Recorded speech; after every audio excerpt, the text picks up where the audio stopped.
Ladies and gentlemen, this is David Mirikitani with another episode of Weighing In, brought to you by USA Wrestling, the national governing body for wrestling in the United States, and by Nike Wrestling. Go to athleteps.com for all of your Nike and USA Wrestling branded gear.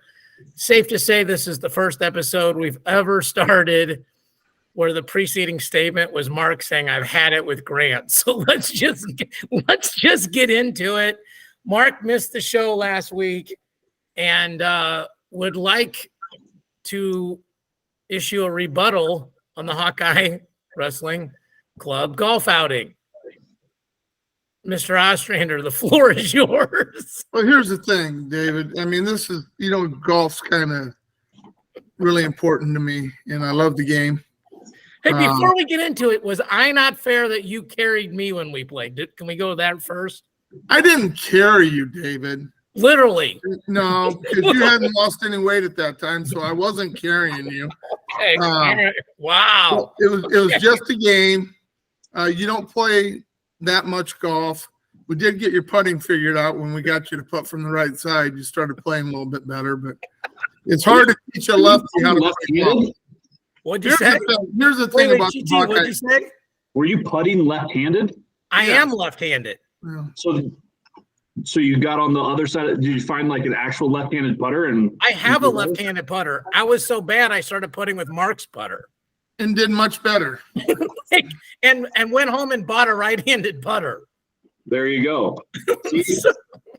So here's the thing about the Hawkeye Wrestling Club golf outing. It's on a beautiful course in Riverside, PGA golf course, one of the nicest in Iowa. One of the nicest I've ever played, to be honest with you. We had 37 teams, I think, so they had 2 on every hole and then 1 extra. It's a fun outing. There's a lot of great people there. You get to hear a lot of stories. People are talking about the days that they were good at stuff, and that's kind of funny to watch because some of these guys, it's hard to believe that they ever wrestled. And I'd belong to that group because I'm a lot bigger now. But Grant, I'd never played with Grant before, and I got to see Grant there, and I'm up on the range hitting some balls with him, and Grant hits the ball really well. I didn't think he was as good as he was, but he does hit the ball really well. But he's got these other guys that are with him that he brought in, country club guys from Iowa, from the Des Moines area. And these guys were good, David. This one guy, I bet he hit the ball 350.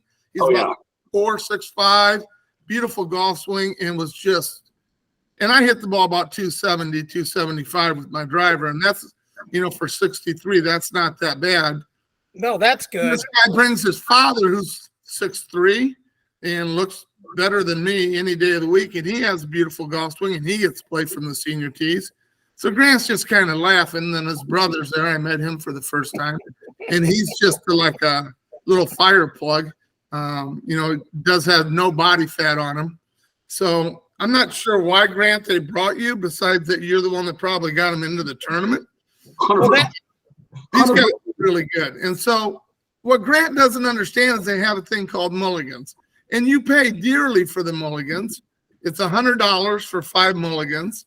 And so my son decided we were going to have 15 mulligans. And we used every single one of them and shot 12 under. Now, Grant didn't buy any mulligans, and they shot 11 under. But until they beat the 12 under, it shouldn't matter because we had the extra shots. We paid for them. There will be a rubber match played at like the Grandview Wrestling Golf outing. August 12th, it's going down. Pay-per-view, on-demand, star. August 12th. I'm going to check the calendar. I might come up. Which is one day prior to the USA Wrestling Golf outing in Colorado Springs.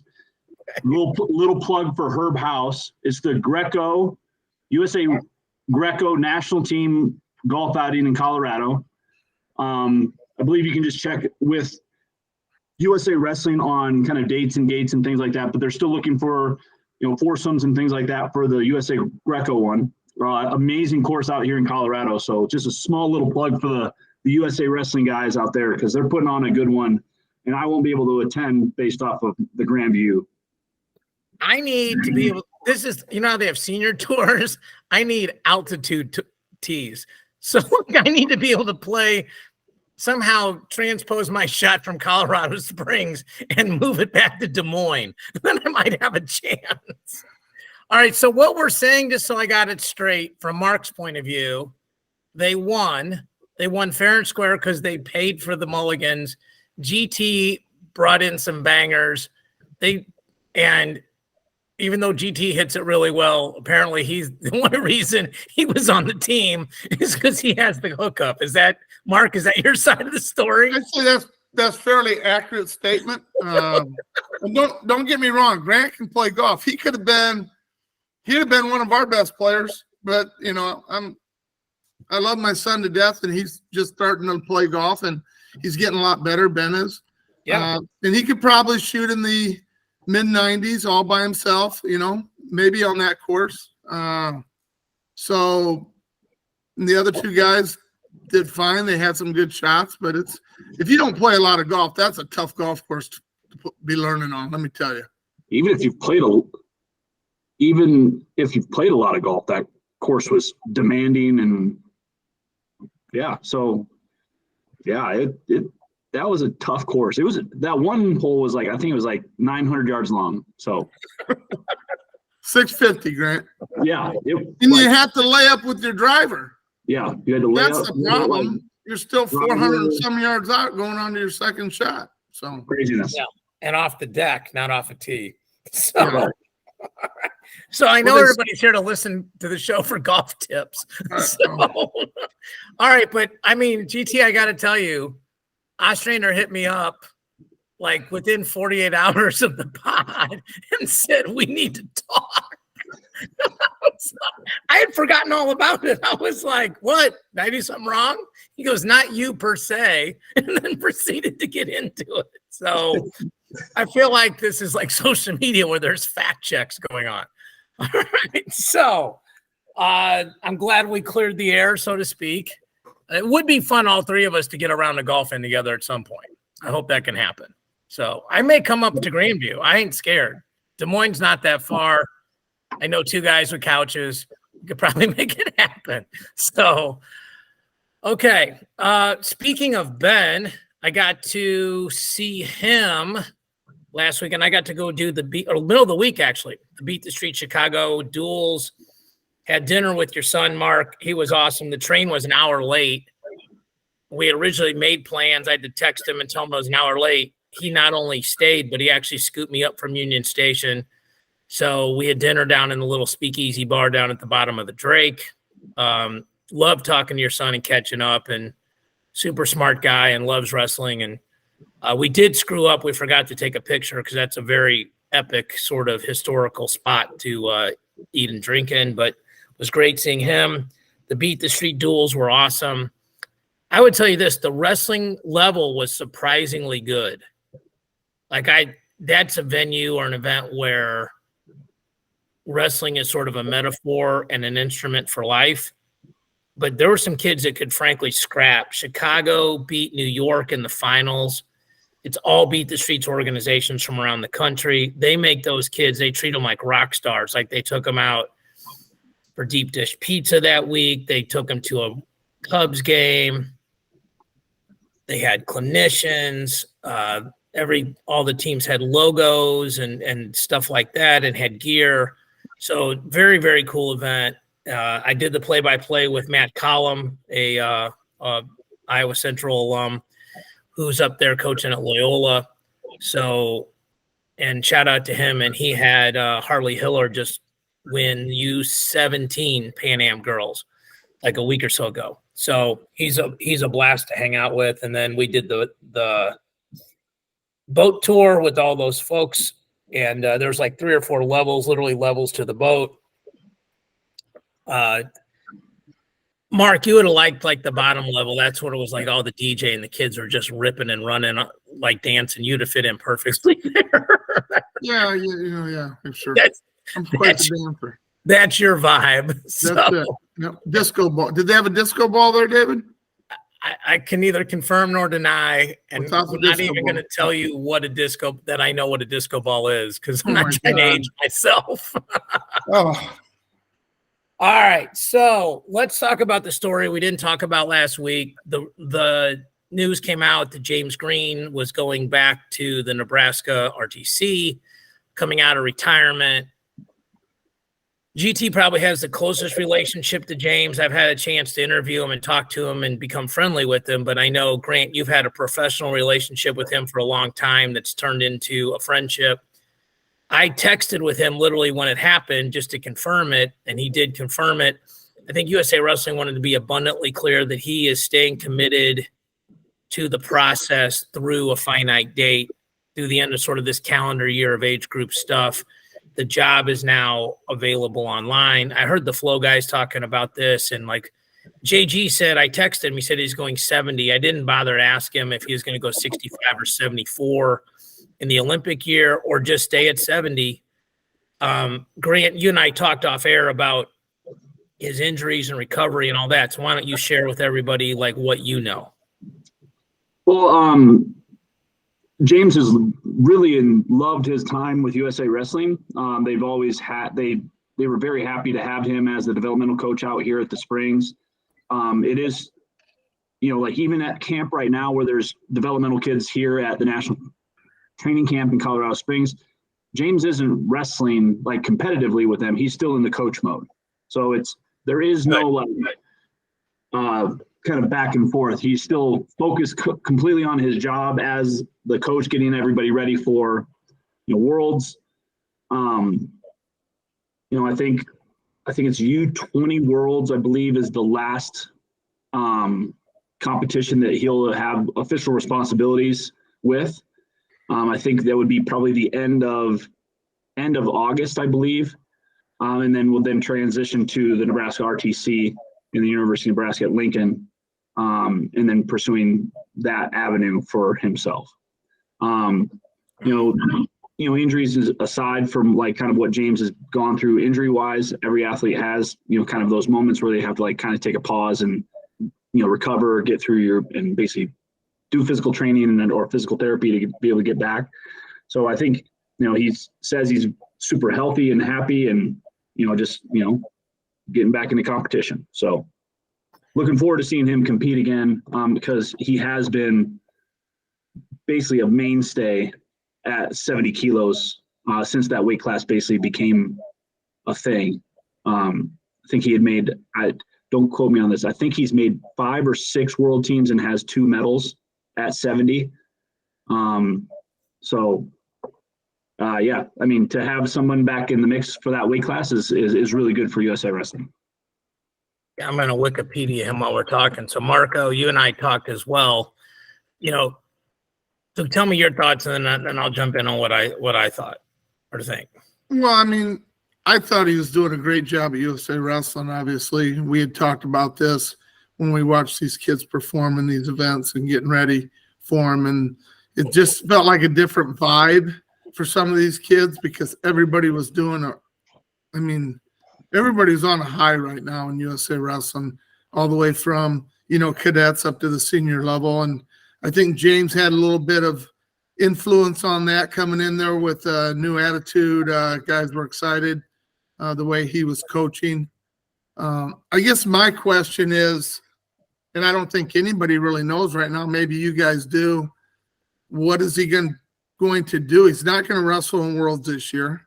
Next year is the Olympic year. Is he going to cut down? Is he going to go up?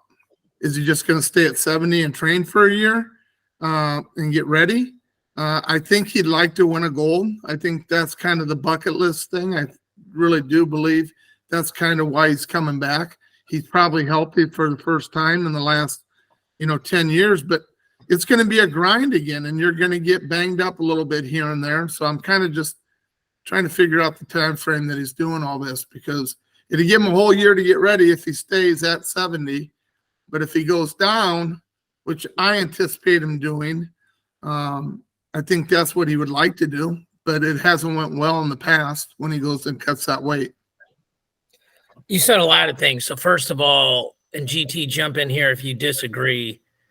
I think James Green is like perfectly built for 70 kilograms. Like he's frankly probably too big of a human being for 65. Like we saw him at the 2016 trials, and it was like Zane Rutherford might have literally been the worst draw on the planet. He could have had like the highest pace in the world, right off the scale.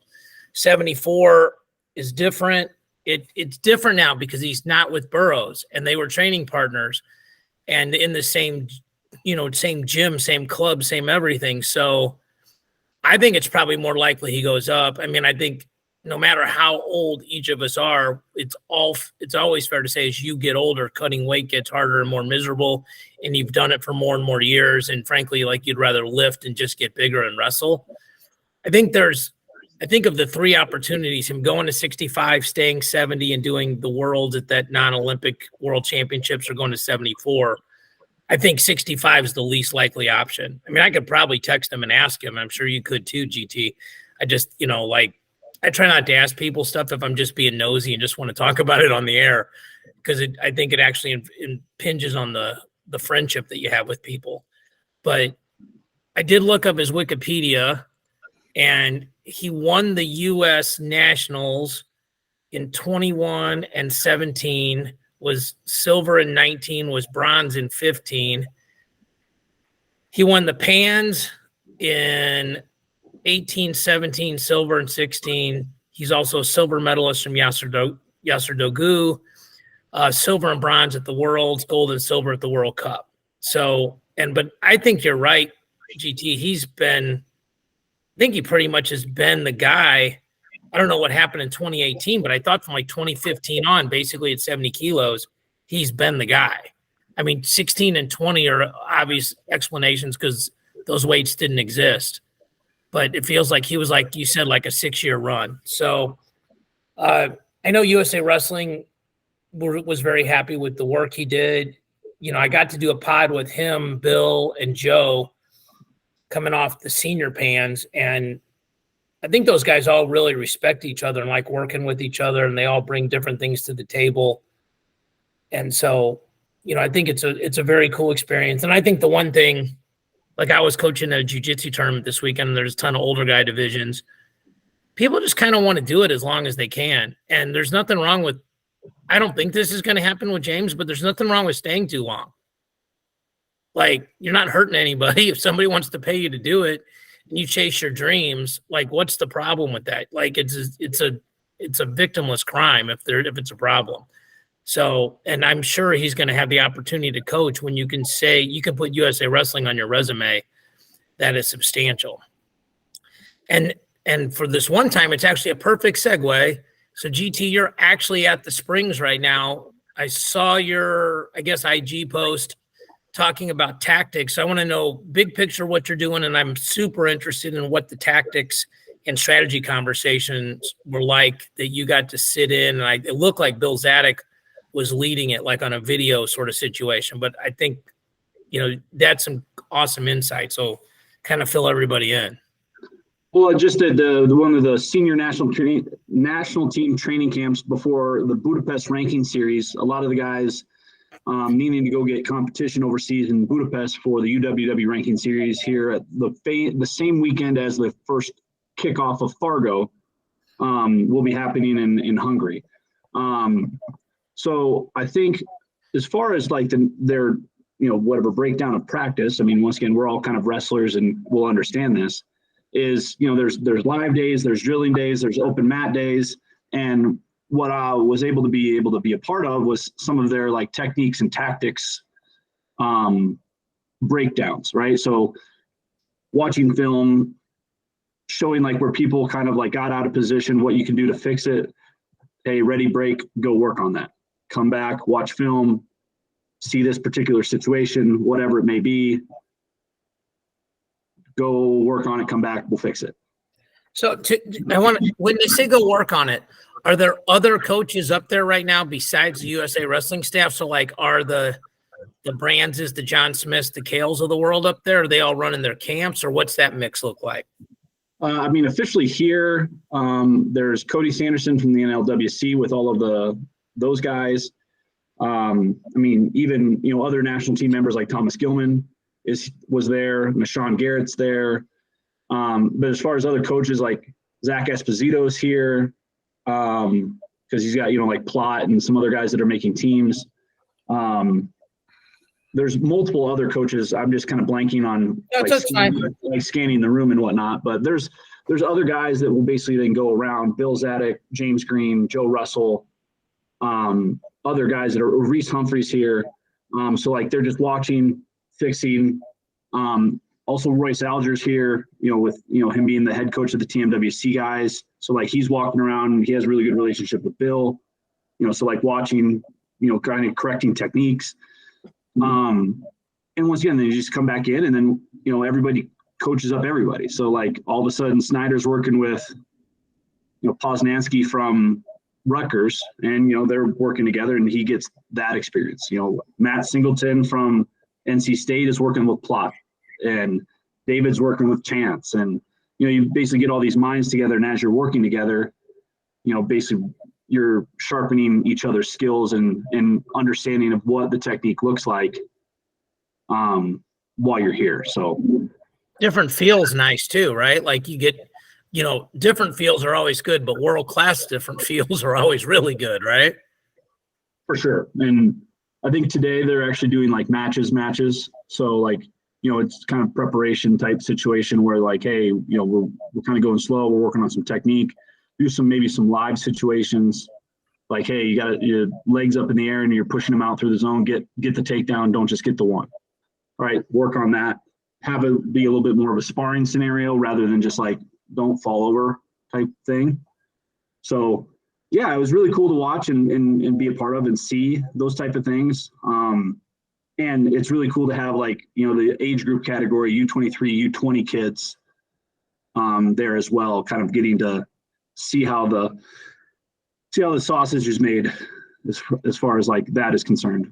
No, I think that's one of the things that's the last 10, 15 years that's helped USA Wrestling so much are the guys, like the U15, 7. I guess athletes, because it's men and women, boys and girls, depending on age group. But, you want to get all those terminology correct. But the younger athletes getting to work out with the older athletes. And if you're a U15 and you get to work out with the U20, that's amazing. And so then the U20s and 23s are working with the seniors. So that's awesome. I'm very, very curious, and I'm sure if they didn't do it that day, they're going to do it. How much energy do you think is being spent on this one caution, one scenario, and how to avoid this? Because it feels like it is one of the easiest ways if you want to manipulate a match. Because it's like one time you go out of bounds and it's just one. One time it's caution and one, and the third time it's grounded. And it feels like it's really subject to interpretation. So how much are they talking about that, and what specificity do you think is being covered on that? To be honest, I don't even know if they even went over it. And once again, I was only there for, basically 2 practices, but they may have done it earlier in the week because I believe they've been here since the 3rd. But yeah, I think any of those situations as we embark into a new collegiate season with new scoring, making sure, we always go over scoring. I think every coaching staff goes over like, hey, how do you get, whatever it is, don't get called for stalling on the out of bounds or not give up a caution and one, or just give up one rather than getting a caution and one, still like try to look like your wrestling type situation. But I think there's always aspects of that with all of the coaches on how specifically you want to do it. And I think also what constitutes a takedown going out of bounds, what constitutes the caution and one if you're actually wrestling somebody as you're trying to push someone out. There's all of those type of things, which is really cool to, once again, we do a really good job of talking to each other about like how situations and rules and scoring. Like I know that throughout the collegiate season, we did that a lot. Yeah. So like, whatever the Dean Laird situation, like we broke that down and viewed technique and, watch film and things like that as we continue to know how to score things. So I think it's all of those things are combined for what they're going through now, heading into their championship season. Let me ask a couple questions while we're on this topic, because you're out there, Grant.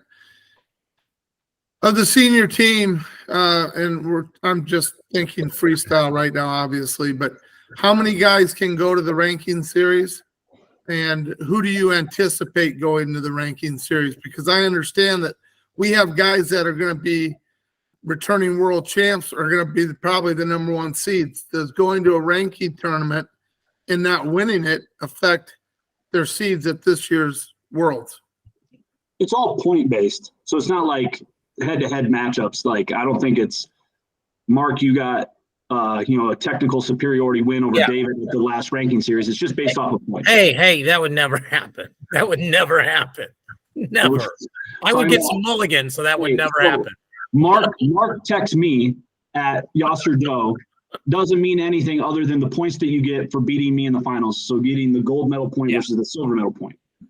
So it's not necessarily, they don't have like a seeding meeting and a criteria meeting where all of the coaches from all over the world sit in a room and say, hey, you know what? I got this and common opponent is this. And all of the things that we've seen in the US when it comes to seeding meetings, it's just points. So, for instance, like some of the guys that might need some points or need some, whatever it is, criteria, maybe they'll go, maybe they don't need to go. But a lot of the guys that have never, they're not going to get it. They're not going to get seeded.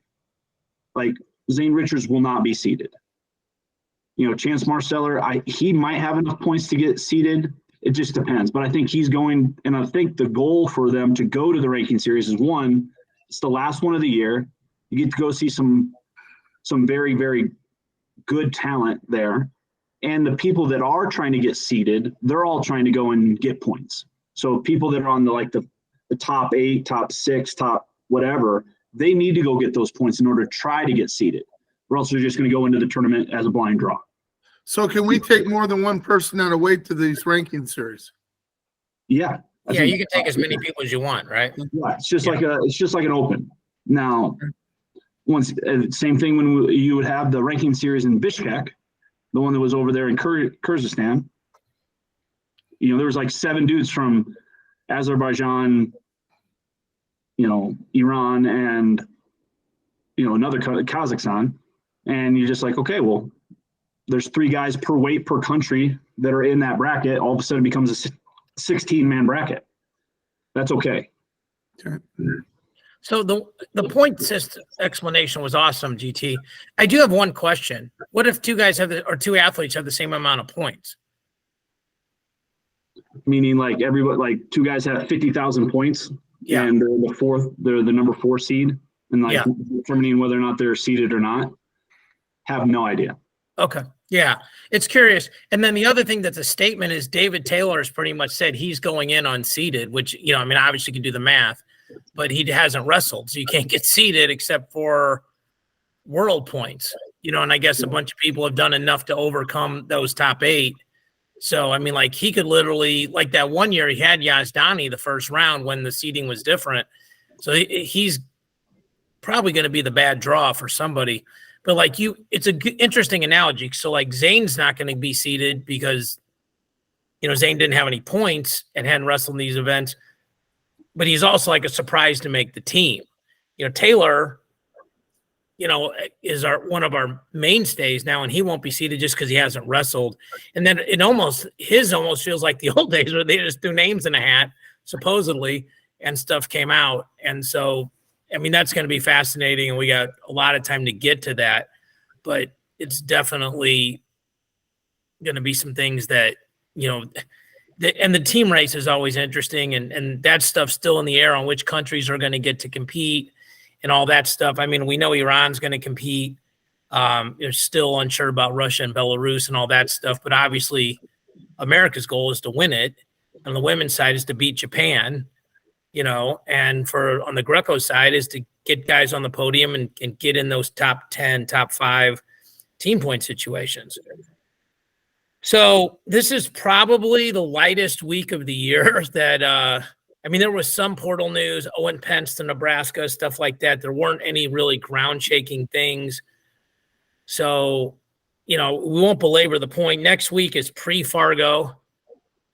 So if anybody wants to text, call, email, anything, any great Fargo stories, I know I've got a couple. I know GT's got a couple. I don't think GT, had the city of Fargo even been founded when Mark was in high school, or was it still like uncharted, like Lewis and Clark type stuff? Really? You're gonna go there, David? These are really? Yeah. I've already fought with Mark already today, so I don't need to pile on. I will tell you this. I'm so old. Fargo wasn't Fargo. I was at Northern Iowa. I will tell you that. Yeah. So Fargo, I mean, once again, next week we'll get into all that kind of stuff, but I think Fargo, there's so much to discuss. So next week's pod will be a pretty good deep dive on a lot of things. Yeah. I mean, there's a lot to be said about this upcoming season, new format, new events. There's tons. There's a lot to talk about. Yep, and we should end with, we're recording this on Friday morning, which was a day later than we normally do. The U20 boys / men, whatever the right term is, just finished on the Greco side. Okay, so we don't know what freestyle or the ladies have done. 8 golds, 2 silver on the Greco side. Mark said we mollywopped them, so I'll use that phrase. But USA wins the team title, 8 out of 10, all 10 on the podium, all 10 in the finals. And so, that's great. I think it's the Greco thing specifically tells you we have good athletes at that level. We just talk about people stop doing Greco in college and then you try to come back to it while everybody else has been getting better in a super formative time of your life. And it's because of the college style of wrestling. So, but again, an awesome showing for USA Wrestling there. So congratulations to those folks. Deep dive Fargo next week. I got at least one funny story about my dad helping me make weight, which was pretty crazy. And so I think that's it for now. I think Mark and GT are back to being friends again. And really just a question of how many strokes Mark and Grant spot me, because clearly I am the weakest link of this group when it comes to the golf course for sure. And I will get to see GT Mark in person in Fargo. So I think we're going to have wings at least one night. So that'll be fun. Maybe you should take your clubs. They do have golf courses up there, David. They do, but it's sort of a business trip, sir. I'm only there for 4 days. So I come in time for the girls medal matches and then the freestyle for U16s and juniors, and then head back because trying to get stuff done for border brawl and things like that. We got some exciting things happening there. Got some commitments from some really good kids, especially for the one that's going to be in Kansas City. I talked to TJ Seabold, Drayshawn Ross is going to wrestle. So those kind of kids, that's super exciting.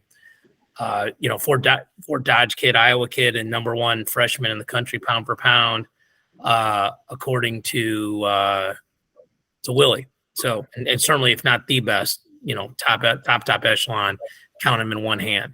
So, for the still friends, guys that are still friends, Mark and Grant, I'm David. GT, enjoy the Springs, brother. And we will speak to everybody next week.